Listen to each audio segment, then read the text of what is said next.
የየካቲት 11 ስጦታዎች፣ ጦርነት፣ ረሃብና ስደት።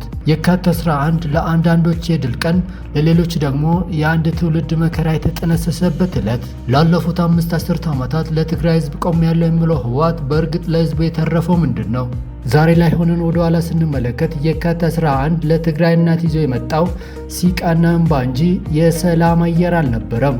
የካቲት 11 በተከበረ ቁጥር ህዝቡ ነፃ ወጣ ይባላል። ነፃ የወጣው ግን ከልማት ከሰላምና ከእድገት ነበር።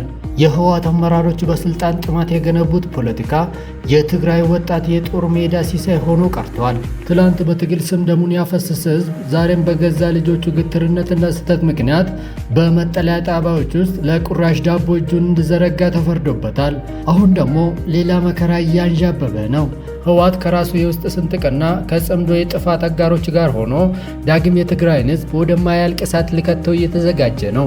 ቆም ብሎ ማሰብ ተስኖት የህዝቡን የቆሰለ ልብ ማከም ትቶ ለስልጣን ማቆያ ስል ሌላ የህዝብ መስዋዕትነት ሊጠይቅ ቃታውን እየሳበ ነው። ይህ ጽምዶ ለትግራይ ህዝብ የሚያመጣው አዲስ ህይወት የለም። ይልቁንም ያላቸውን ጭላንጭል ተስፋ የሚያጠፋ ህዝቡን ከወንድሞቹ ጋር የሚያጋጭና የቀረውን ወጣት የሚያስጨርስ የጥፋት መንገድ ነው።